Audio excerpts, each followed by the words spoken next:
बोली कृष्ण कन्हैया लाल की, सावरिया सेठ की, भक्तवत्सल भगवान की।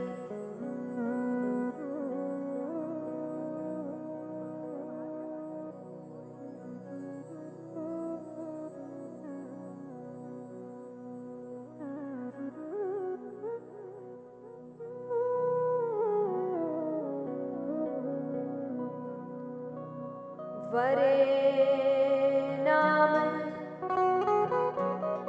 अर्थ संघाना,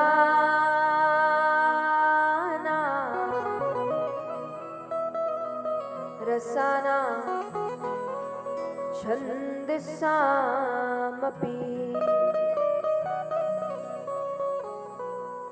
मंगलानामच कर्तारो,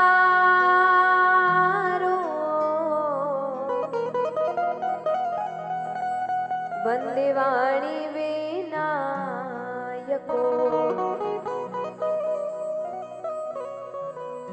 नमो ब्रह्मांड देवाय, गो ब्राह्मण हिताय च, जगद्धिताय कृष्णाय, गोविंदाय नमो नमः। छवि ललित कमला कोटि सम, नवनील अंबर धारिणी, शशि बदन कंज विलोचनी, शिर चंद्रिका मृदुहासिनी,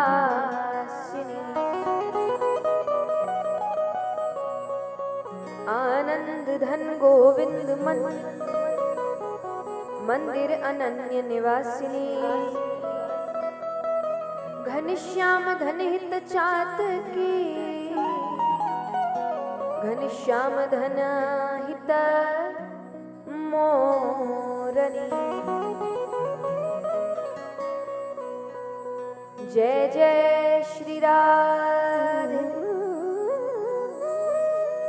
जय जय श्री राधे, जय जय श्री राधे।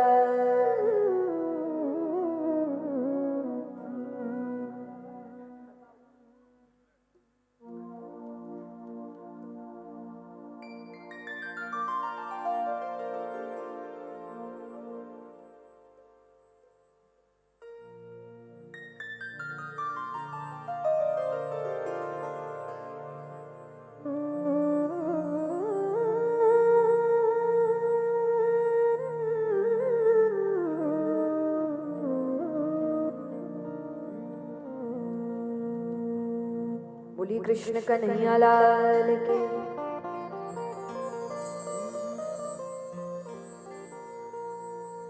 राधे कृष्णा, राधे कृष्णा, कृष्णा कृष्णा, राधे राधे, राधे श्याम राधे श्यामा, श्याम श्यामा राधे राधे। मीठी मीठी तालियों के साथ राधे कृष्णा, राधे कृष्णा, कृष्णा कृष्णा, राधे राधे, राधे श्याम राधे श्यामा, श्याम श्यामा राधे राधे।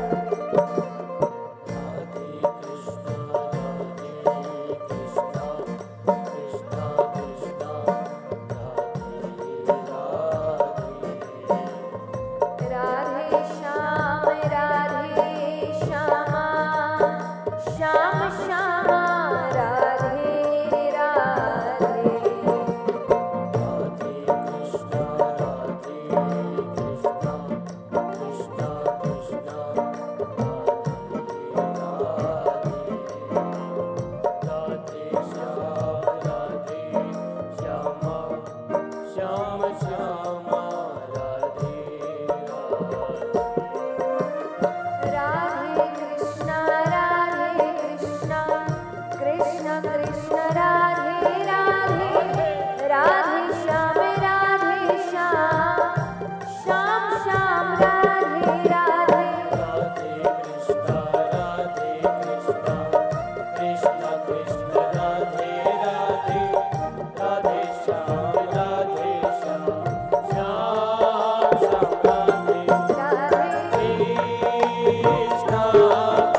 राधे राधे।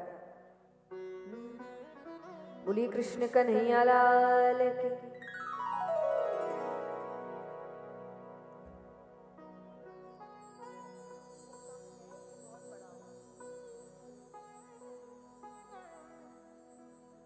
आइए कथा आरंभ करते हैं। ठाकुर जी की कृपा से, भक्तों के दृढ़ संकल्प से, सभी का कल्याण करने वाली, पापों का नाश कराने वाली, भगवत प्राप्ति करवाने वाली अमृत रूपी श्रीमद् भागवत कथा हम सभी के बीच प्रवाहित होने जा रही है।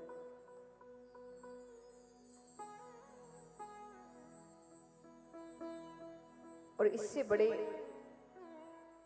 पुण्य की बात और क्या हो सकती है कि माननीय श्री अजय चंद्राकर जी ने ये कथा, आप सबको तो पुण्य का भागी बनाया ही है इस कथा में, पर कहते ना दो पुण्य एक साथ जुड़ गए इस कथा में कि कथा सुनने का तो पुण्य मिल ही रहा है, पर जिस कारण से कथा हुई है उसका ही सबसे बड़ा पुण्य मिल रहा है। हम सभी जानते हैं कि 2-2.5 साल बहुत मुश्किल में गुजरे हैं, खास करके उनके लिए जिन्होंने अपने अपनों को खो दिया। तो ऐसे में उन सभी का ध्यान रखते हुए, उनके परिवार की भावनाओं का ध्यान रखते हुए इस कथा को कराना, उनकी आत्मा की शांति के लिए कराना,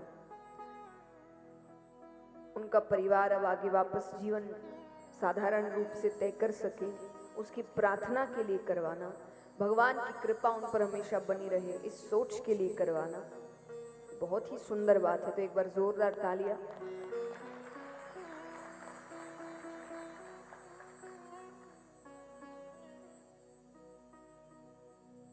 और ये इतनी सुंदर कथा है, जैसा कहा अमृत रूपी कथा।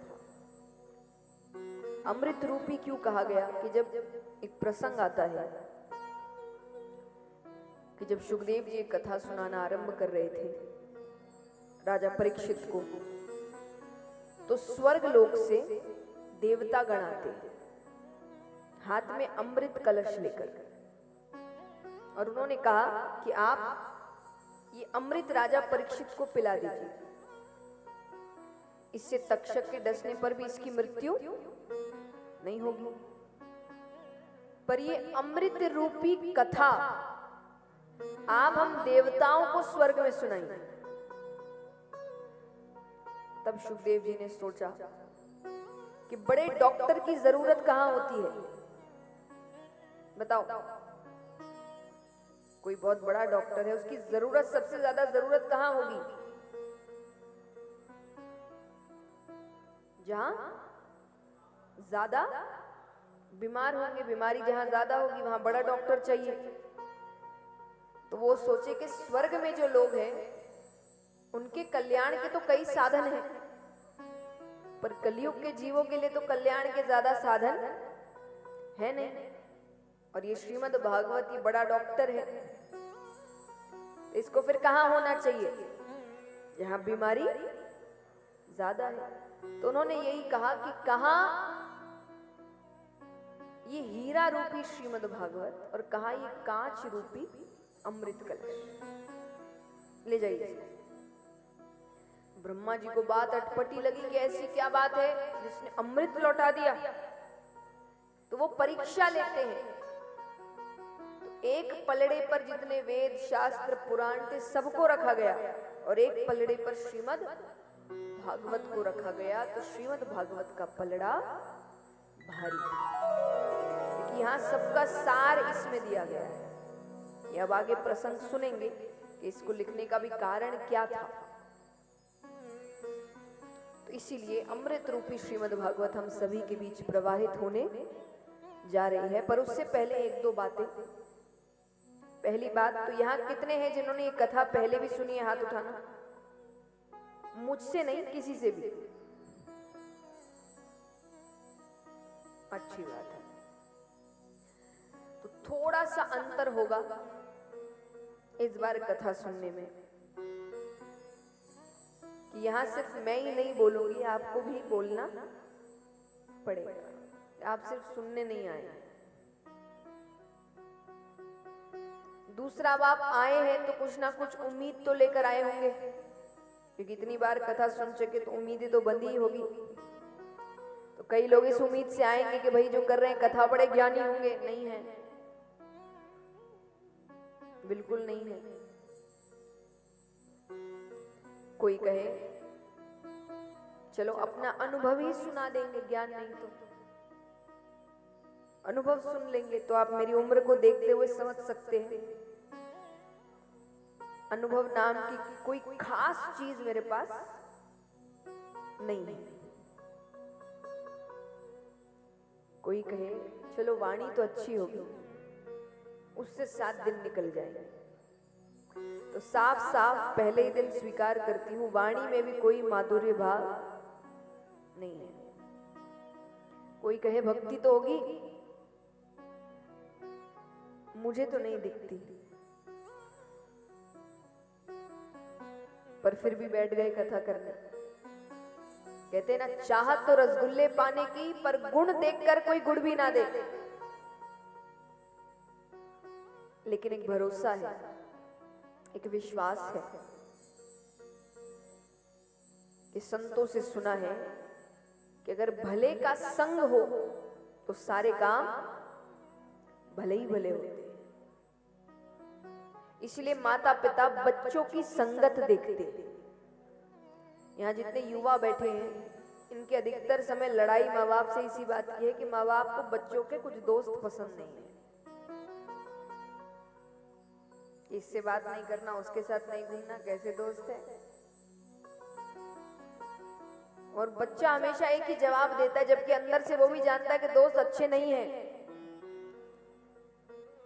पर वो जवाब क्या देगा, हम थोड़ी ऐसा कुछ कर रहे हैं, मेरी तो सिर्फ बस दोस्ती है, मैं थोड़ी कुछ कर रहा हूं ऐसा। पर एक सच जान लीजिए, नहीं कर रहे, करोगे, जरूर करोगे।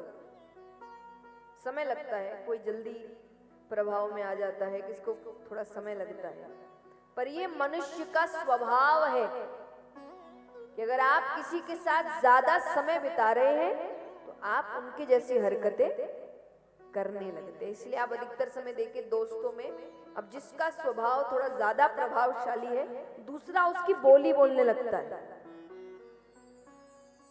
ये अधिकतर समय होता है। फिर आप उसी की जैसी बोली बोलने लगते, जो शब्दों का प्रयोग वो करता है वही शब्दों का प्रयोग आप करने लगते। क्यों? क्योंकि मनुष्य का स्वभाव है, इससे कोई भाग नहीं सकता। इसीलिए एक बात मैं हमेशा कहती हूँ कि आप, भगवान ने भी यही बात बताई है, और यहाँ माँ बाप भी बैठे उनके लिए भी है कि जबरदस्ती किसी चीज का सुझाव नहीं मिलता। जबरदस्ती तो भगवान ने नहीं करी। अगर जबरदस्ती से ही व्यक्ति सुधर जाता तो महाभारत का युद्ध ही नहीं होता। भगवान 2 थप्पड़ मारते दुर्योधन को और सीधा कर देते, पर भगवान कहते जबरदस्ती कोई चीज भगवान बता देते हैं बस कि देखो ये सही है, ये गलत है, अब तुमको क्या करना है ये तुम जानो। तो ये जो बात मैं अभी कहने जा रही हूं, ये उनके लिए है जिनको जिंदगी में कुछ अच्छा करना है। अगर आपको सच में जिंदगी में कुछ अच्छा करना है, कुछ बड़ा करना है, तो आपको अपनी संगत अच्छी रखनी पड़ेगी। आपकी संगति अगर अच्छी नहीं है तो आप जिंदगी में कुछ बड़ा नहीं कर पाएंगे। और जो कहे कि भाई नहीं भाई मुझे कुछ नहीं करना, मुझे मौज मस्ती करनी है, तो फिर जो मन करो, फिर मेरे तरफ से कोई दबाव नहीं है। कुछ होते हैं लोगों को नहीं करना, कुछ होता है हमको बर्बादी करनी है जिंदगी भाई, तो फिर आपका जो मन वो करो। लेकिन अगर आप सोच रहे कि नहीं मुझे अच्छा भी करना है लेकिन संगति भी बुरी रखनी है, 2 एक साथ नहीं चल सकते। अगर आपके आसपास के लोग ऐसे हैं जो आगे बढ़ना नहीं चाहते, कुछ करना नहीं चाहते, हर वक्त नकारात्मक सोच रखते हैं, आप कितनी अच्छी सोच लेकर चल रहे हो वो सोच बिगड़ जाएगी। तो तो अगर आपको कुछ अच्छा करना है तो संगति अच्छी रखनी पड़ेगी। जो खुद आगे बढ़ना चाहते हैं, बदलाव लाना चाहते हैं, बड़ा करना चाहते हैं, ऐसे लोगों के बीच उठिए बैठिए। तो यहां पर संत कहते हैं कि भला का संग हो तो सबका भले ही भले होते हैं। और मेरी 7 दिन में संगत कौन है?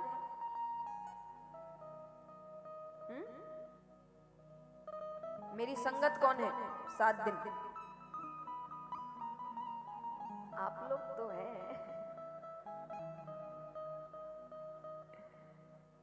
आप नहीं, देखिए वो तो मैं हर जगह जाऊं, हर जगह नए लोग मिलते हैं, ऐसे थोड़ी। तो 7 दिन में मेरी संगत कौन है? मैं किसके बारे में बात कर रही हूँ? भगवान। यानी मुझे उन्हीं का नाम लेना है, उन्हीं की बात करनी है, उन्हीं की कथा सुनानी है, उन्हीं की बात समझानी है। तो मेरी संगति क्या है? भगवान। तो इसीलिए अगर भगवान साथ है तो कथा में भाव आ सकता है, वाणी में भाव आ सकता है। तो इसीलिए अगर इन 7 दिनों में कुछ गलती हो जाए, कोई बात आपको अच्छी ना लगे, तो घर का बालक समझकर क्षमा कर दीजिएगा। और घर का बालक इसीलिए कहा कि घर के बच्चे टूटी फूटी भाषा बोलते हैं, लेकिन फिर भी अच्छे लगते हैं। कि जो बालक कहे तोतरी बाता, सुनहि मुदित मन पितु अरु माता। कि वो टूटी भाषा में भी प्यारे ही लगते हैं। इसीलिए कुछ बात आपको अच्छी ना लगे, क्योंकि जब आप कथा करते हैं तब आप ये सोच कर नहीं करते कि इसको अच्छा लगेगा या उसको, आप सच बताते हैं जो लिखा गया है। तो कई ऐसी बातें हैं जो बुरी लग सकती है, इसीलिए उसके लिए मुझे आज से ही माफ करिएगा। दूसरी बात, जैसा मैंने कहा कि आप कथा आपने बहुत बार सुनी है, लेकिन हम अधिकतर समय क्या करते हैं? कथा सुनते हैं, खड़े होते हैं, कपड़े झाड़ते हैं, सब कुछ यहीं छोड़कर चले गए, भूल गए, घर के कामों में लग गए, ये यहाँ नहीं चलेगा। तो आप मान लीजिए कि 7 दिन का ट्यूशन चल रहा है आपका। यहाँ कुछ लोग ट्यूशन गए होंगे, कुछ अपने बच्चों को भेजते होंगे। तो ट्यूशन में पढ़ाई करने के बाद आपको क्या दिया जाता है? होमवर्क। तो आपका होमवर्क होगा कि आपको कथा अच्छे से सुननी है, फिर घर जाके उसका चिंतन करना है।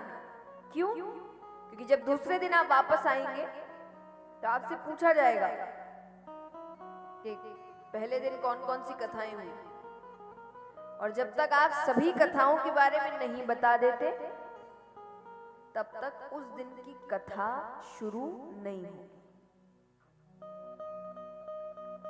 अब आपके ऊपर है कि आपको क्या करना है।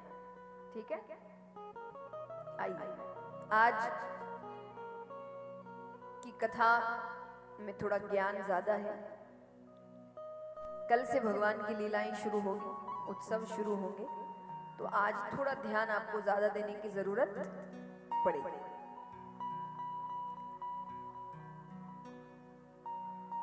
वेदव्यास जी ने भागवत जी के पहले श्लोक में ही संपूर्ण ग्रंथ का सार लिख दिया। सिर्फ ग्रंथ ही नहीं, समस्त वेदों उपनिषदों का सार लिख दिया। कहना गलत नहीं होगा। सच्चिदानंद रूपाय विश्वोत्पत्त्यादि हेतवे तापत्रय विनाशाय श्री कृष्णाय वयं नुमः। श्री कृष्णाय वयं नुमः। शास्त्रों में भगवान के 3 स्वरूप बताए गए हैं, सत, चित और आनंद। मिलाकर हुए सच्चिदानंद।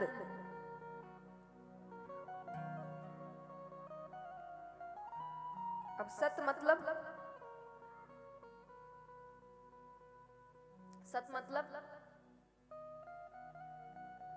सच, सत्य। सत्य की परिभाषा क्या है बताओ? सत्य की परिभाषा क्या है?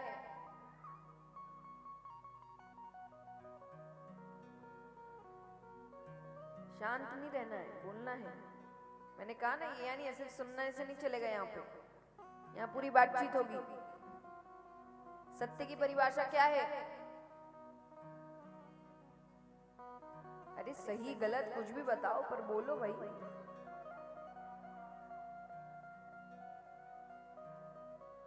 और हाँ, बहुत बढ़िया। और अपने मन का उत्तर बोलना है, किसी और का उत्तर नहीं।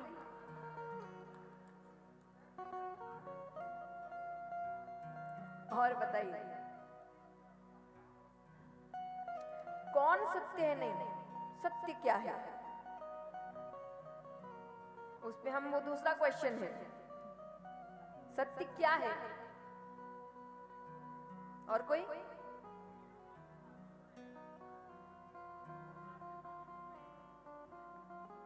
तो साधारण शब्दों में, जो कभी बदले ना,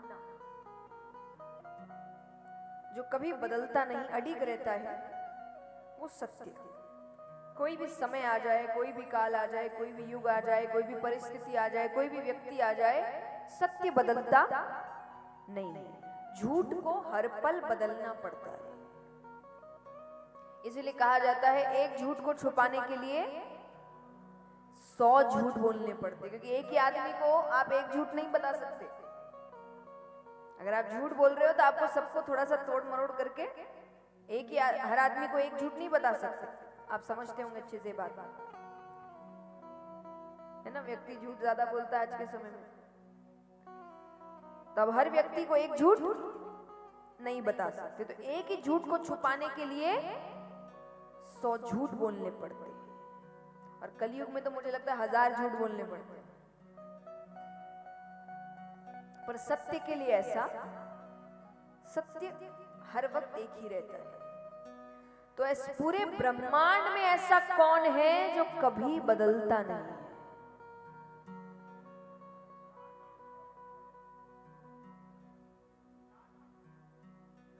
और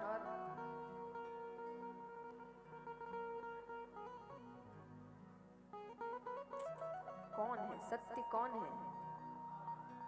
भगवान, ईश्वर। हम और आप यहां नहीं थे तब भी वे थे, हम और आप यहां हैं तब भी वे हैं, और हम और आप यहां से चले जाएंगे तब भी वे रहेंगे। तो आश्रय किसका लेना? जो कभी बदले ना, जो बदल जाए, धोखा दे दे, ऐसी चीजों का आश्रय लेकर क्या फायदा? कई बार लोग कहते हैं कि आप कहते हैं भगवान सच्चे हैं, वो तो दिखते ही नहीं। संसार झूठा है और संसार तो दिखता है, संसार को झूठ कैसे मान ले? पर सत्य की परिभाषा में ये कही नहीं कि जो दिखे वो सच। कई बार आंखों देखी बात झूठी पड़ जाती है। तो सत्य की परिभाषा ये तो नहीं कहती कि जो दिखे वो सच, जो बदले ना वो सच। और संसार तो हर वक्त बदल रहा है। बदल रहा है कि नहीं? बताओ। सबसे बड़ा उदाहरण, एक छोटा सा बच्चा है, उसके सामने आप 1 करोड़ रुपए रख दो और कुछ खिलौने रख दो, वो क्या उठाएगा? जोर से बोलिए। खिलौने। आप क्या उठाएंगे?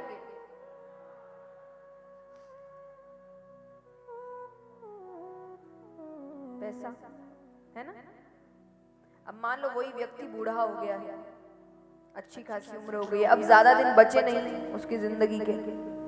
अब उससे कोई कहे कि उसको 10 करोड़ रुपए दिए जाएंगे या वो कुछ दिन उसको अपने परिवार के साथ मिलेंगे, तो व्यक्ति क्या चुनेगा? परिवार। तो एक ही जिंदगी में कितनी बार आश्रय बदले? 3 बार आश्रय बदल गए। पर यही जिंदगी में एक ऐसा आश्रय था जो नहीं बदला। वो कौन है?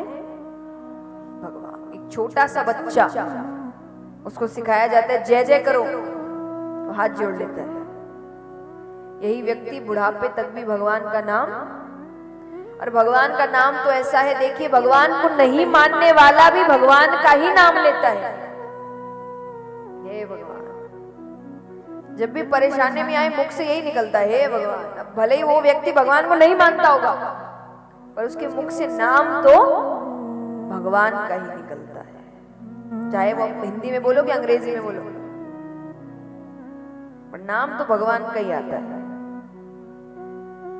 तो इसीलिए आश्रय किसका लेना? भगवान का।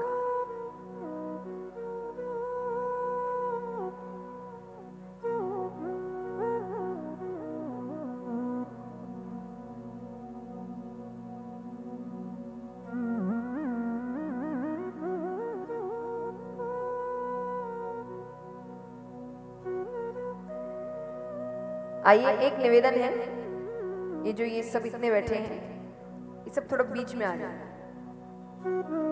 आप लोग, ताकि सामने मेरी नजर रहे, एक तरफ यहाँ पे आप, हाँ, ताकि मैं देख। धन्यवाद। बस शांति से।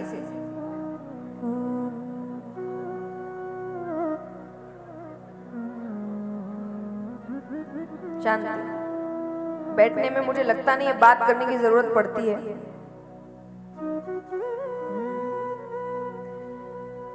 आनंद, आनंद क्या है?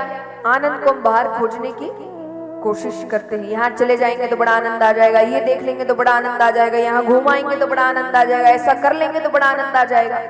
पर ये सब कुछ समय के आनंद है। कितने समय के? कुछ समय, दिन भी पता नहीं वो चले कि नहीं चले, पर कुछ समय के आनंद है। और इसलिए आप एक चीज ध्यान दीजिए, सबसे ज्यादा मनोरंजन के साधन किसके पास है?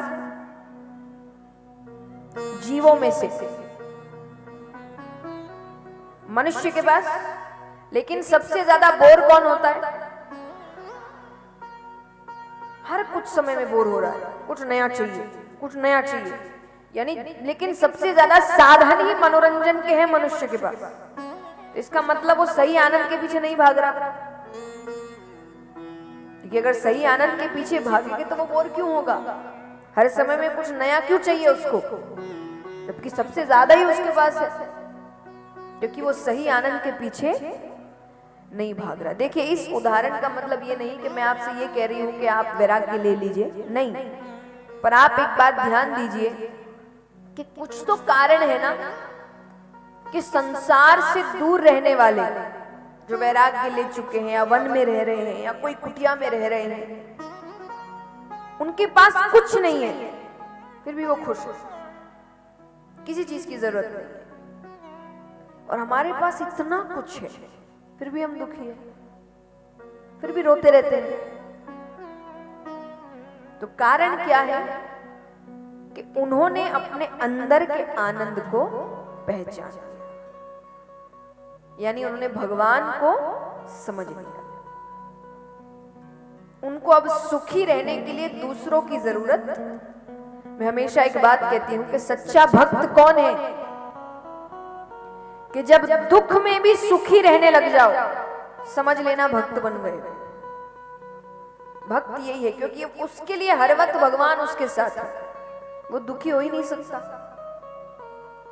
उसकी जिंदगी में दिक्कतें भी आएगी तो यही सोचेगा दिया उसने है तो सोच समझ कर दिया होगा, कोई तो कारण होगा, वो मेरे साथ कुछ गलत नहीं होने देगा। तो इसीलिए सच्चे आनंद की ओर भागिए। झूठे स्थानों पर आनंद ढूंढने की कोशिश मत करिए, क्योंकि हमें हमेशा सुखी रहने के लिए, दुखी रहने के लिए, क्रोधित होने के लिए दूसरों की जरूरत है। हम दूसरों पर निर्भर हैं।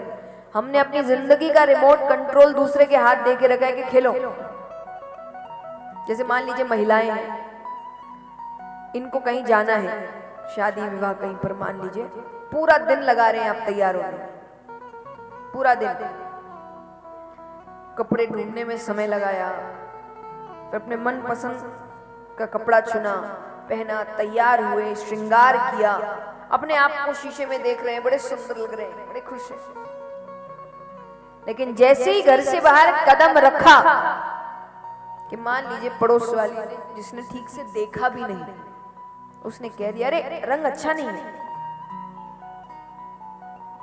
अब आपको भी लगने लगेगा रंग तो अच्छा नहीं। क्यों? अभी तक तो आपको अच्छा लग रहा था, उसके बोलते ही ऐसा क्या हो गया? हमने अपनी जिंदगी का रिमोट कंट्रोल दूसरे को देके रखा।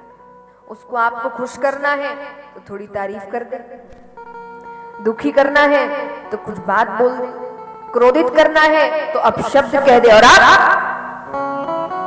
ये अच्छी बात है। ये तो यही हुआ कि कोई और आपको नचा रहा है, आपका खुद पर कोई नियंत्रण ही नहीं है। मैं हमेशा एक बात कहती हूँ, या मान लीजिए प्रश्न मैं आपसे पूछती हूँ, दुनिया में सबसे शक्तिशाली कौन है? बताओ। दुनिया में सबसे शक्तिशाली व्यक्ति कौन है? भगवान व्यक्ति थोड़ी है, जो अपने मन को अपने वश में करे, ये दुनिया का सबसे शक्तिशाली व्यक्ति होता है। एक बात और, मन को वश में करने का मतलब ये नहीं कि ये व्यक्ति भावनाओं को व्यक्त नहीं करता। ये नहीं कह रहे अब रोना नहीं, हंसना नहीं, गुस्सा नहीं करना, पत्थर थोड़ी है, रोबोट थोड़ी है, इंसान है, वही भावनाएं तो व्यक्त करेंगे, पर कब? जब खुद को करना है। यानी आपको उदास होना है तो आप अपनी मर्जी से उदास होंगे, आपको खुश होना है तो आप अपनी मर्जी से खुश होंगे, आपको क्रोधित भी होना है तो आप अपनी मर्जी से होंगे। ये नहीं बोलेंगे कि उसने ऐसा बोला इसलिए हो गया, ये गलत है।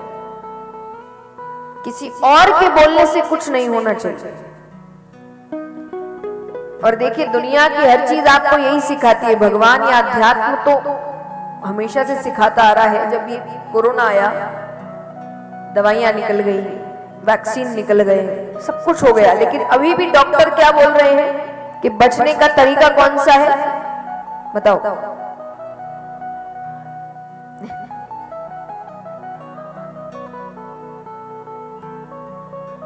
कि आपकी इम्यूनिटी जितनी अच्छी होगी, आप इस बीमारी से दूर रहेंगे। इम्यूनिटी मतलब अंदर की शक्ति, अंदर से आपका शरीर कितना मजबूत है। तो बाहर का वायरस आपका कुछ, जिंदगी भी यही है, इसको इतना मजबूत रखो कि बाहर के लोग जो वायरस रूपी हैं, जो आपको परेशान करने के लिए खड़े हैं, आपको सताने के लिए खड़े हैं, वो आपका कुछ बिगाड़ ना पाए। कि वो कुछ भी कर लो, तुम ये नहीं खराब कर सकते मेरा, वो तो मेरे ही मन से होगा, तुम्हारे बोलने से नहीं। इस पर कई बार लोग कहते हैं ना कि ऐसे तो हम अच्छे हैं भाई, गुस्सा आ जाए तो राक्षस बन जाते हैं। मतलब राक्षस बैठा है, कोई भी चाहे कभी उस राक्षस को बाहर निकाल सकते, तो उस राक्षस को ही हटा दो ना। तो इसलिए अपने ऊपर नियंत्रण रखिए। तो जिसने असली आनंद को समझ लिया, उसने भगवान को समझ लिया।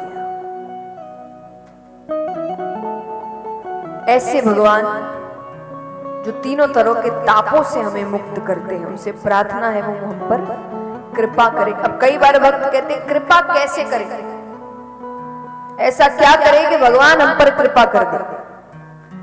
तो संत बताते हैं कि भगवान ऐसे तो सर्वशक्तिमान है, पर भगवान की भी एक कमजोरी है। क्या कमजोरी है? कि भगवान भक्त को रोते हुए नहीं देख सकते। भगवान कहते हैं सन्मुख होए जीव मोहे जब, एक बार वो मेरे सामने आ जाए कि हे नाथ मैं आपका, मैंने बहुत गलती की होगी, पर अब मैं आपका हूं। कि सन्मुख होए जीव मोहे जबही, जन्म कोटि अदना सही तब। उसके जन्मों जन्मों के करोड़ों पाप वहीं खत्म कर देता। एक बार वो आ जाए मेरे सामने बस, तो भगवान तो इतनी कृपा करते हैं। देखिए, भगवान की कमजोरी है, वो भक्त को रोते हुए नहीं देख सकते। इस प्रकार भगवान के स्वरूप को बताया जाता है। अब चलते हैं सुखदेव जी के अवतार की कथा की ओर। ऐसे अलग अलग शास्त्रों में अलग अलग ढंग से बताई गई है, पर दंत कथा के अनुसार एक बार ब्रह्मा जी ने एक सभा का आयोजन किया। देवी देवता यक्ष गंधर्व किन्नर सबको बुलाया गया। उस सभा में एक प्रश्न उठा कि 3 लोग 14 भुवन में सबसे कीमती वस्तु क्या है। सब अपनी अपनी राय देने लगे। कोई कहे कि हीरा, कोई कहे स्वर्ण सोना, कोई कहे चांदी। जो ऋषिगण भी बैठे थे उन्होंने कहा कि ये तो बहुतों के पास मिलेगी। यहां भी कितनों के पास होगी? सोने की वस्तु किस किस के पास है? हाथ उठाओ।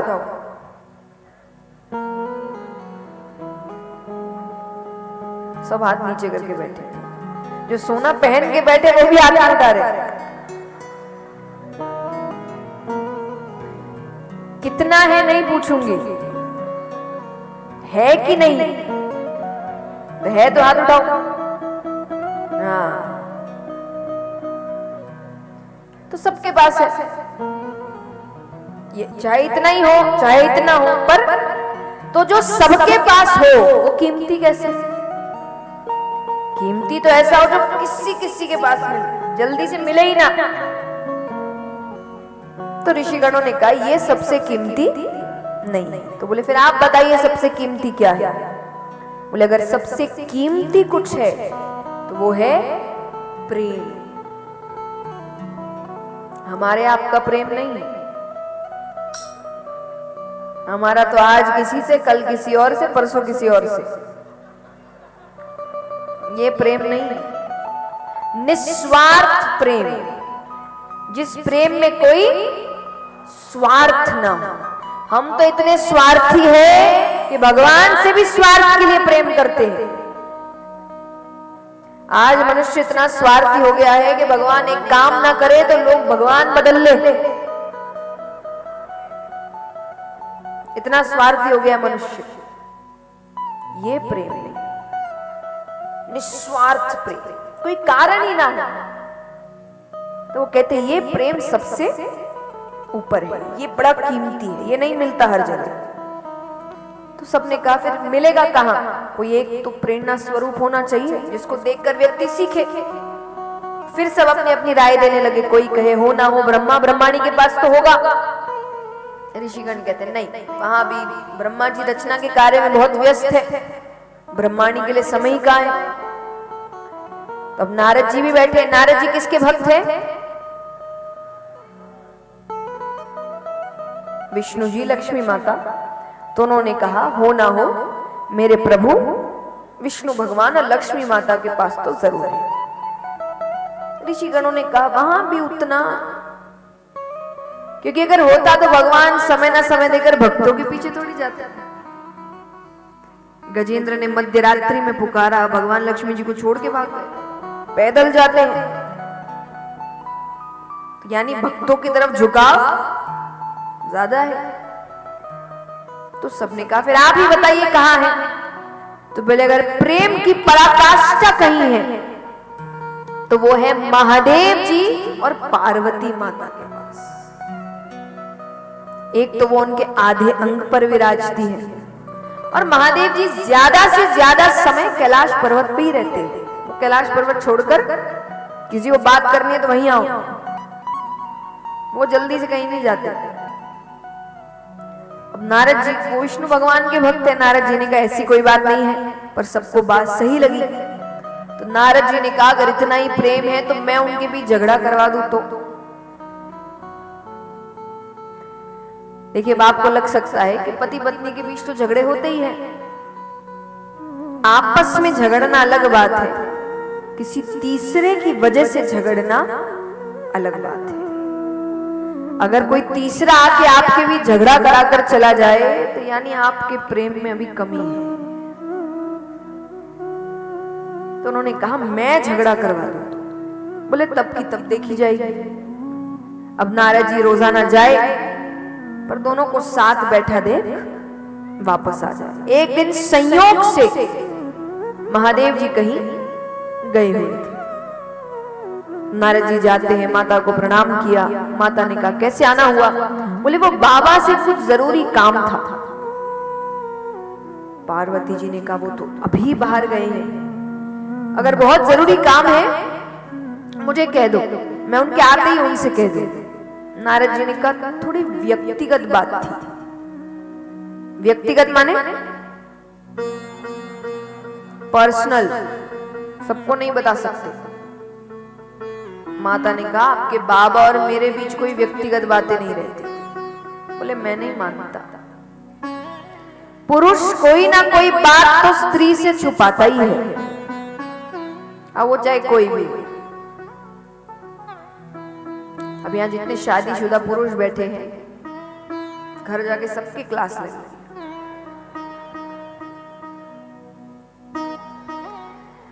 पर अब जो बात है वो उन्होंने कहा कि पुरुष कोई ना कोई बात तो स्त्री से छुपाता ही है। माता ने कहा ऐसी कोई बात नहीं है। बोले अगर ऐसी कोई बात नहीं है तो आपने अमर कथा सुनी है? माता ने कहा ये कौन सी कथा है? अरे बोले बहुत गोपनीय कथा है, बाबा हर किसी को नहीं सुनाते, जिससे सबसे ज्यादा प्रेम करते हैं उसे ही सुनाते। माता ने कहा इसका मतलब मुझसे प्रेम ही नहीं करते? बोले वो मैं क्या जानूं? अच्छा मैं चलता हूं, बाबा से मत कहना कि मैं आया था। नारद जी ने अपना काम कर दिया। अब माता बार बार एक ही विचार, अमर कथा क्या है, ऐसी कौन सी कथा है, मुझे क्यों नहीं सुनाई? अब यहाँ पर भोले बाबा वापस आते हैं। वापस आए तो रोज की तरह कोई स्वागत नहीं, कोई आओ भगत नहीं, दरवाजे पर कोई लेने नहीं आया, खुद ही अंदर आ गए, बैठ गए। बैठने के बाद भी कोई बात नहीं, कुछ नहीं बोल रहे। तो जब पति पत्नी के बीच बात नहीं होती ना, तो बातें बच्चों के माध्यम से चलती है। तो या तो बच्चा बात इधर उधर करता है कि मम्मी ऐसा ऐसा बोल रही है, वो कह देंगे जाके कह दो ऐसा ऐसा, वो बेचारा। और नहीं, अगर बच्चा बहुत छोटा है तो बच्चे के लिए ही बात होगी, जो भी होगी कि बच्चे का ये करना है, बच्चे के लिए से आपस में ज्यादा बात। तो भोले बाबा ने कहा कि गणेश कार्तिक कहाँ है? माता ने कहा गए होंगे कहीं, दिन भर अपने पास रखो। देखिए मैं हमेशा एक बात मैं सुनती आई हूं, पुरुष कहते हैं कि हमें पता ही नहीं होता कि वो कब नाराज है, क्योंकि वो बताते नहीं है। तो ऐसे पता करो, जब आपके सीधे प्रश्नों के उल्टे उत्तर आ रहे हैं, मैंने गलती हुई, अब गलती ढूंढने बैठ जाओ। तो जब आप कोई सीधा प्रश्न करो, उन्होंने बड़ा सीधा प्रश्न किया, गणेश कार्तिक कहाँ है? माता ने कहा गए होंगे कहीं, दिन भर अपने पास रखना। बोले बाबा कहते नहीं नहीं। फिर उन्होंने कहा कि आपकी तबीयत तो ठीक है? माता ने कहा बिल्कुल ठीक है, बस यही गलती करते हैं, वो ठीक है बोलते आप मान लेते। उन्होंने कहा ठीक है। बोले बाबा कहते ठीक है, तो अभी तक भांग नहीं ली सुबह से। अब वो कहीं का गुस्सा कहीं उतरता है। माता कहती है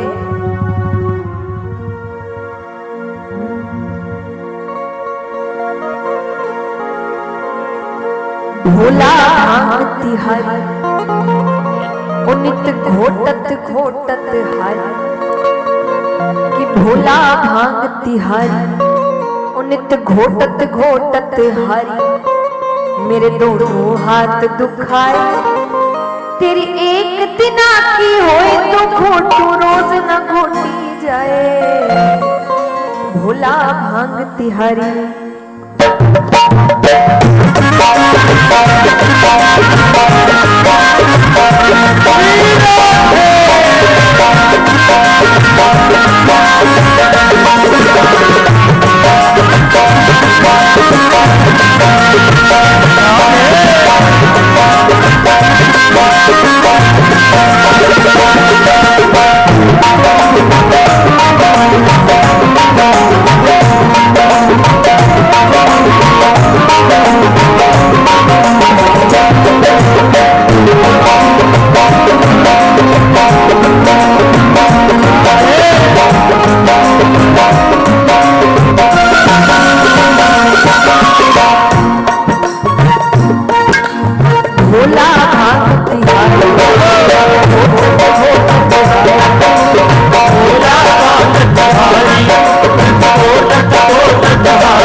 हिमाचल राजा की बेटी है, वो कहे अपने घर में मैंने काम नहीं किया और यहाँ जब से आई है केवल भांग घोट रही।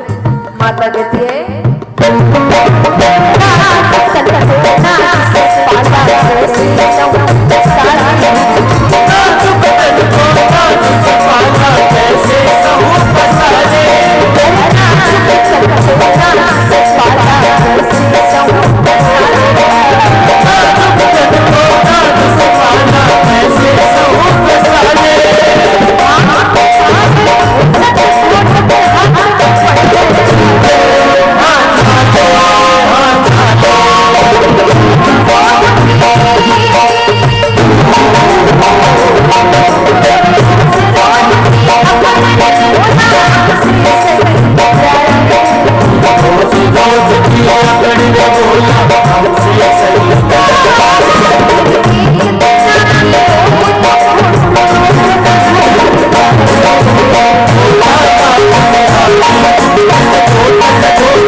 झगड़े होते हैं। जब झगड़ा ज्यादा बढ़ जाता है तो पत्नियों की आखिरी धमकी क्या होती है बताइए मायके। तो यहाँ भी जब बात ज्यादा बढ़ गई तो पार्वती जी कहती है पड़े तेरे सिर पर है हर